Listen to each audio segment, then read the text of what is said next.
Dear students, welcome to International Business. This is the last class regarding WTO or World Trade Organization. What are the steps in the evolution of WTO? What are the major changes happened in the world due to WTO? All these points were discussing through the last 10 classes. I think all of you have a clear idea about the WTO, its role, its functions, the changes in the world, in the world due to the WTO, and so on. Let us go to the class.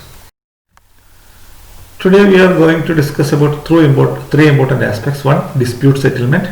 Other one, anti-dumping measures. Finally, arguments in favor and argument against WTO membership of our country. Then dispute settlement. As we have already discussed, WTO have a very good dispute settlement mechanism with clear rules and timetable for completing a case. When there is a dispute, there will be some specific rules and regulations and time frame followed for the completion of the dispute. അപ്പം ഒരു violation of trade rule, for example ഇപ്പോൾ നമ്മൾ ശ്രീലങ്കയിൽ നിന്നുള്ള ഇറക്കുമതി നമ്മൾ തടയുന്നു, for example, അല്ലെങ്കിൽ ശ്രീലങ്കയിൽ നിന്നുള്ള ഇറക്കുമതിക്ക് നമ്മൾ കൂടുതൽ നികുതി ഏർപ്പെടുത്തുന്നു, ഫോർ എക്സാമ്പിൾ. ശ്രീലങ്ക സ്വാഭാവികമായി ഒരു പരാതി WTOയ്ക്ക് കൊടുക്കും.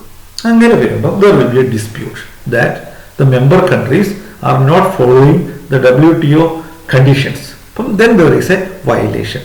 അപ്പോൾ ആ മൾട്ടിലാറ്ററൽ എഗ്രിമെന്റ് അംഗീകരിക്കുക എന്നുള്ളതാണ്. അപ്പോൾ അങ്ങനെ വരുന്ന സമയത്ത് there are some procedures. അപ്പം there are some procedure and judgment. അപ്പോൾ ഒരു കൺട്രി, ഫോർ എക്സാമ്പിൾ ശ്രീലങ്ക, ഞാൻ നേരത്തെ പറഞ്ഞ പോലെ തന്നെ അവരുടെ ഗുഡ്സിന് മേൽ നമ്മൾ ഏതെങ്കിലും നിയന്ത്രണം ഏർപ്പെടുത്തുന്നു അല്ലെങ്കിൽ കൂടുതൽ ടാക്സ് ഏർപ്പെടുത്തുന്നു, അപ്പോൾ അത് WTO അഗ്രിമെന്റിന് അഗൈൻസ്റ്റ് ആണ്. അപ്പോൾ അത് 1 ഇയറിനുള്ളിൽ അത് സെറ്റിൽ ചെയ്തിരിക്കണം. അപ്പീൽ, അതിൻ്റെ മേൽ അപ്പീൽ ഉണ്ടെങ്കിൽ അത് 15 മാസം വരെ നീളും. അപ്പോൾ 1 വർഷം മുതൽ 15 മാസം വരെ നീണ്ടു നിൽക്കുന്ന ഒരു കാലയളവിൽ ലോകരാജ്യങ്ങൾ തമ്മിലുള്ള പരാതികൾ പരിഹരിക്കുന്ന ഒരു സിസ്റ്റമാറ്റിക് ആയിട്ടുള്ള ഡിസ്പ്യൂട്ട് സെറ്റിൽമെന്റ് ഉണ്ട്. If the situation is emergency, വളരെ പെരിഷബിൾ ആയിട്ടുള്ള ഏതെങ്കിലും ഐറ്റവുമായി ബന്ധപ്പെട്ട ഡിസ്പ്യൂട്ട് ആണെങ്കിൽ it will be settled very fast. അപ്പോൾ dispute settlement is a very major role of WTO, which handle the disputes between member countries regarding the WTO agreements. Dispute settlement. Then anti-dumping measures. ഇപ്പോൾ anti-dumping measures എന്ന് പറഞ്ഞാൽ നമ്മളിപ്പോൾ വളരെ സിമ്പിളായിട്ട് പറയുകയാണെങ്കിൽ, ഈ സാധനങ്ങൾ എന്ത് ചെയ്യുക, അമിതമായിട്ട് ഒരു രാജ്യത്തേക്ക് ഇറക്കുമതി ചെയ്യുക അല്ലെങ്കിൽ അവിടെ കൊണ്ട് തള്ളുക. A product is regarded as a dumped when its export price is less than the normal price in the exporting country, or its cost of production plus a reasonable amount of cost and profit. ഒരു normal പ്രൈസിനേക്കാൾ കുറഞ്ഞ വിലയ്ക്ക് വിദേശത്തേക്ക് സാധനങ്ങൾ കയറ്റിവിടുകയാണെങ്കിൽ അതിനാണ് dumping എന്ന് പറയുന്നത്. അതായത് export price is less than the normal price in the exporting country. ഇപ്പോൾ ഇന്ത്യയിൽ നിന്നാണ് എക്സ്പോർട്ട് ചെയ്യുന്നത് വിചാരിക്കുക. ഇന്ത്യയിൽ 1000 രൂപയ്ക്ക് വിൽക്കുന്ന സാധനം ആ 1000 രൂപയിൽ കുറഞ്ഞ വിലയ്ക്ക് വിദേശത്ത് വിൽക്കുകയാണെങ്കിൽ, അല്ലെങ്കിൽ it's cost plus A reasonable profit, ഇത് രണ്ടും കൂടി ഉൾപ്പെട്ട തുകയേക്കാൾ കുറഞ്ഞ വിലയ്ക്കാണ് വിദേശത്ത് വിൽക്കുന്നതെങ്കിൽ അതിനെയാണ് നമ്മൾ ഡംപിങ് എന്ന് പറയുന്നത്. അപ്പം this can be employed only if dumped imports are shown to cause damage to the domestic industry in the importing country. Importing country, ഇപ്പം നമ്മൾ ഇറക്കുമതി ചെയ്യുന്ന രാജ്യത്തെ വ്യാവസായിക മേഖലയ്ക്ക് ഇത് ആഘാതമുണ്ടാക്കുന്നുണ്ടെങ്കിൽ, അത് നെഗറ്റീവായി ഫലം ചെയ്യുന്നുണ്ടെങ്കിൽ മാത്രമേ ആ പരാതി നിലനിൽക്കൂ. അപ്പം dumping occurs when the price at which the goods are sold are at a lower price than the price in their home country. അപ്പോൾ നമ്മുടെ നോർമൽ വാല്യൂവിനേക്കാൾ അവര് ആ വിലയ്ക്ക്, അതിനേക്കാൾ കുറഞ്ഞ വിലയ്ക്ക് ഇത് നമ്മൾ വേറൊരു രാജ്യത്തേക്ക് എക്സ്പോർട്ട് ചെയ്യുകയാണെങ്കിൽ അതിനാണ് ഡംപിങ് എന്ന് പറയുന്നത്. The difference between export price and normal value is called margin of dumping. Export price and normal value. For example, ഇന്ത്യയിൽ 1000 രൂപയ്ക്ക് വിൽക്കുന്ന സാധനം നമ്മൾ 800 രൂപയ്ക്ക് വിദേശത്ത് വിൽക്കുകയാണെങ്കിൽ മാർജിൻ 200 രൂപയാണ്. In India, the Directorate of Anti-Dumping will monitor and initiate action. Anti-dumping duty should not exceed the margin of dumping. അപ്പോൾ dumping എന്ന് പറയുന്നത് വേറൊരു രാജ്യത്തെ വിപണി തകർക്കാൻ വേണ്ടി ബോധപൂർവമായി ഡെവലപ്ഡ് രാജ്യങ്ങളിലെ മൾട്ടിനാഷണൽ കമ്പനികൾ നടത്തുന്ന ഒരു ശ്രമമാണ് ഡംപിംഗ്. അത് തടയാനുള്ള നിയമം WTO-യിലുണ്ട്. ഇനി what are the evaluation of the Uruguay round? How you can evaluate the performance of Uruguay round? അപ്പോൾ അത് വളരെയധികം നീണ്ട ഒരു കാലയളവാണ് Uruguay round. 7 years were taken to complete the Uruguay round. Due to the Uruguay round, so many new areas were included in the definition of WTO.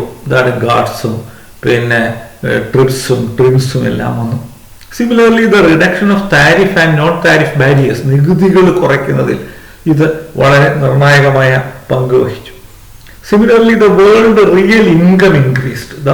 Due to the international business, due to the export and import, the real income in the world increased considerably. So the WTO membership were useful to the developed countries as well as the developing countries, but it is beneficial to developed nations. They explored the opportunity. The multinational companies from the developed nations explored the opportunities and made a maximum gain.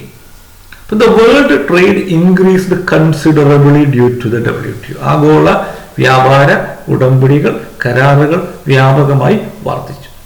അപ്പോൾ നമ്മൾ ഇന്ത്യയുമായി compare ചെയ്തിട്ട് how it affects India. What are the positive and negative arguments against or in favor of joining in WTO?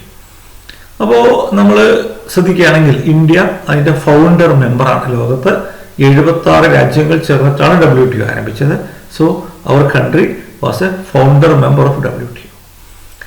അപ്പോൾ അതിൽ arguments for joining, എന്തുകൊണ്ട് നമ്മൾ join ചെയ്തു, അല്ലെങ്കിൽ what are the benefits due to the WTO membership. So India is one of the fastest developing economies in the world. അതായത് China കഴിഞ്ഞാൽ രണ്ടാമത്തെ fastest economic developing കൺട്രിയാണ് നമ്മുടെ രാജ്യം. അപ്പം due to this the liberalisation process in our country is implemented in a very effective manner. നമ്മുടെ രാജ്യത്ത് LPG എന്ന് പറയുന്ന പരിഷ്കാരങ്ങൾ നടപ്പാക്കി. ഡ്യൂ ടു ദിസ് എന്താ സംഭവിച്ചത്? We are in a position to get the benefits of international trade. നമ്മുടെ രാജ്യത്തേക്ക് ധാരാളം ഔട്ട്സോഴ്സിംഗ് വന്നു, നമ്മുടെ രാജ്യത്ത് ധാരാളം എക്സ്പോർട്ട് വർദ്ധിച്ചു, നമ്മുടെ രാജ്യത്തേക്ക് ധാരാളം FDI വന്നു. So the economic impact, there is A considerable economic impact in our country due to the liberalization implemented due to the WTO conditions. Then second, the membership in WTO contributed a lot for export expansion. എന്താണ് export expansion? രാജ്യത്ത് export വർദ്ധിച്ചു. Overall economic development, മൊത്തത്തിൽ നമ്മുടെ രാജ്യത്തിന്റെ സാമ്പത്തിക വ്യവസ്ഥ, ഒരു കാലത്ത് വളരെ തകർന്നു കിടന്ന നമ്മുടെ സാമ്പത്തിക വ്യവസ്ഥ വളരെയധികം ഫാസ്റ്റായിട്ട് വളരുകയും ഇരട്ടയക്കത്തിലേക്കൊക്കെ എത്തുകയും ഇപ്പോൾ അത് 7 പോയിന്റ്, ഇപ്പോൾ നമ്മൾ ഈ കൊറോണ കാരണം താഴേക്ക് പോയെങ്കിലും 7%, 8% ഒക്കെ GDP ഗ്രോത്ത് പ്രതീക്ഷിക്കുന്ന ഒരു രാജ്യമായിരുന്നു നമ്മുടേത്. അപ്പോൾ due to this there is economic development, there is job creation, there is skill development, new technological applications.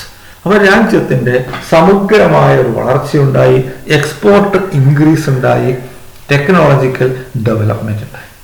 Then by joining, India can benefit from the International Trade Center jointly operated by WTO and UN. അപ്പോൾ അന്താരാഷ്ട്ര സംഘടനകളുണ്ട്, നമുക്കറിയാം. പിന്നെ WTO ഉണ്ട്, world bank ഉണ്ട്, United Nations ഉണ്ട്, IMF ഉണ്ട്. All these are working together for the international development. So India, by joining a member of WTO, we are in a position to join the International Trade Center, which provide so many support for export promotion. നമ്മുടെ രാജ്യത്തെ കയറ്റുമതി വർദ്ധിപ്പിക്കാനായിട്ട് ധാരാളം സഹായം ചെയ്യുന്ന ഒരു സ്ഥാപനമാണ് international trade centre. So it is another benefit of our country. India's export will increase. നമുക്കറിയാം നമ്മുടെ രാജ്യത്തിന്റെ ലോകത്തെ എക്സ്പോർട്ടിൽ ഇന്ത്യയുടെ കോൺട്രിബ്യൂഷൻ എന്ന് പറയുന്നത് 0.5% എന്ന് പറഞ്ഞാൽ 1% പകുതിയായിരുന്നു. 0.5% ആയിരുന്നു. അപ്പോൾ ഒരു 100 രൂപയുടെ എക്സ്പോർട്ട് നടക്കുമ്പോൾ 50 പൈസയായിരുന്നു നമ്മുടെ contribution. So very negligible amount is our contribution to export. But after the 20 years or 25 years of WTO, we can see that our export have increased nearly 1%. ഇരട്ടിയായിട്ട് വർദ്ധിച്ചു. By using this opportunity, so many Indian companies started operations all over the world. They started exporting better quality products to the different parts of the world. Export increased considerably. It is another benefit due to WTO membership. WTO membership will help from entering multiple bilateral trade negotiation with other countries. So by a member of WTO, India automatically became the member of the bilateral agreement. So നമുക്ക് ഓരോ രാജ്യവുമായിട്ട് ഒറ്റയ്ക്ക് കരാറിൽ ഏർപ്പെടേണ്ട ആവശ്യമില്ല. By a member of WTO, we have a bilateral membership or agreement between India and African countries, India and European countries, India and Latin American countries. There is no need of separate bilateral agreement because these agreements are forced due to the WTO membership. WTO provides multilateral set of rules which protect our country from pressures and trade restriction. അപ്പോൾ ആഗോള വ്യവസ്ഥയുടെ ഭാഗമായിട്ട് പലതരത്തിലുള്ള ഉപരോധങ്ങൾ, പലതരത്തിലുള്ള നിയന്ത്രണങ്ങൾ നമ്മുടെ രാജ്യത്തിന് മേൽ വരാം. അപ്പോൾ ഏതെങ്കിലും ഒരു രാജ്യത്തിന് ഇന്ത്യയിലേക്ക് എക്സ്പോർട്ട് ചെയ്യാൻ പാടില്ല എന്ന് നിയന്ത്രണം ഏർപ്പെടുത്താൻ കഴിയില്ല. It is against the WTO provision. അപ്പോൾ രാജ്യങ്ങൾ തമ്മിലുള്ള പിണക്കത്തിന്റെ ഭാഗമായിട്ട് അവിടെയുള്ള എന്താ പറയുക നെഗോഷിയേഷൻ നമുക്ക് നടത്താനായിട്ട് നമ്മുടെ കൺട്രി പ്രഷേഴ്സ് ആൻഡ് ട്രേഡ് റെസ്ട്രിക്ഷൻസിൽ നിന്ന് നമുക്ക് രക്ഷപ്പെടാനായിട്ട് സാധിച്ചു. Due to this, India have better market access in the global market in the areas of textile and agriculture. നമ്മുടെ രാജ്യത്ത് ഏറ്റവും കോമൺ ആയിട്ടുള്ള ഇമ്പോർട്ടൻ്റ് ആയിട്ടുള്ള സെക്ടർ ആയിട്ടുള്ള agriculture products, textile. So the exporting of these 2 items increased considerably. Similarly, the service sector. നമുക്കറിയാം ലോകത്തെ ഏറ്റവും കൂടുതൽ ജനസംഖ്യയുള്ള രാജ്യമാണ്, രണ്ടാമത്തെ രാജ്യമാണ് നമ്മുടേത്.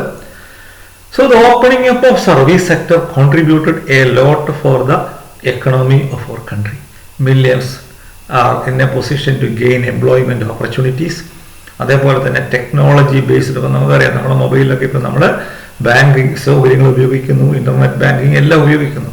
അപ്പോൾ ഇതെല്ലാം ടെക്നോളജിക്കൽ ബേസ്ഡ് സർവീസസ് വന്നു, ബെറ്റർ കസ്റ്റമർ സാറ്റിസ്ഫാക്ഷൻ. അപ്പോൾ സർവീസ് സെക്ടർ, സേവന മേഖല ഇന്ത്യയിൽ നിന്ന് ഏറ്റവും ഫാസ്റ്റായിട്ട് വളരുന്ന മേഖലയാണ്.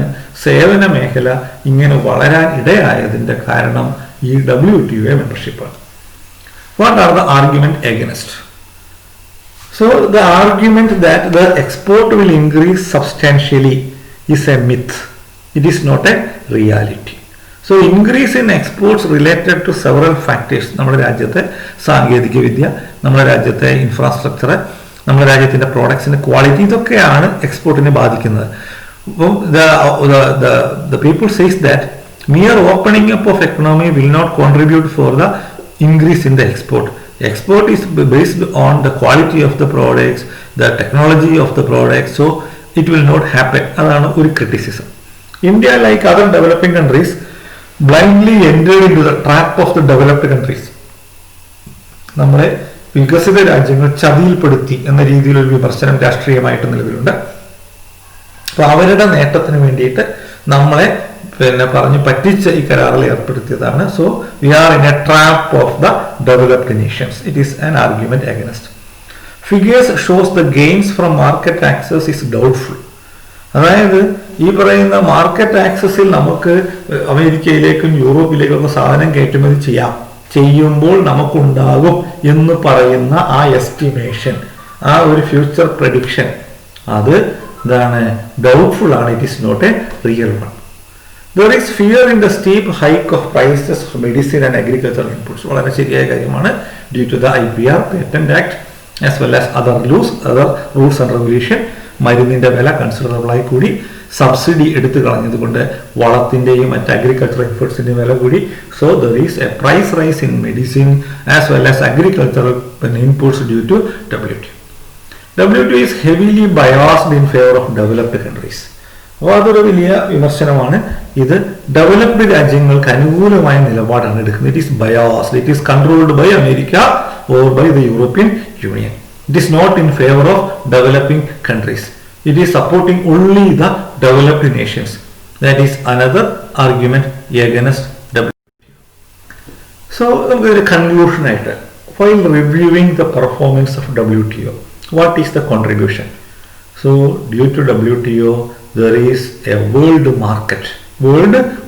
It became a reality. The reduction of tariff contributed for the increase in the international trade. Similarly, service sector, opening of service sector contributed a lot in the development of technology, development of the poor countries. So many countries adopted these reforms. They are in a position to increase their GDP, overall economic growth of the country, for example, India. GATS, TRIPS, TRIMS ഇതെല്ലാം വന്നുകൂടി സംഭവിച്ചു. ആഗോളതലത്തിൽ ഇൻവെസ്റ്റ്മെന്റിന്റെ ഫ്ലോയും ടെക്നോളജിയുടെ ഫ്ലോയും ഒക്കെ ഉണ്ടായി. ഓട്ടോമാറ്റിക്കായിട്ട് there is an overall flow of capital, overall flow of technology. അപ്പോൾ ഇതിന്റെ റൂൾസ് എല്ലാം മേജർ ആയിട്ടുള്ള പല റൂൾസും it is advantages to the developed countries. It is a reality. Gainers are the rich countries. Rich countries ആണ് beneficiaries. The removal of trade barriers helped the developed nations more than developing nations. പാവപ്പെട്ട രാജ്യങ്ങളെക്കാൾ ഇത് കൂടുതൽ beneficial ആയത് developed രാജ്യങ്ങൾക്കാണ്. It is a reality. But as a conclusion we can say India gained a lot. The economic development of our country is closely related to the LPG. The LPG liberalization, privatization, globalization is implemented in our country due to the WTO rules and regulation. So India gained a lot due to the WTO membership. Thank you.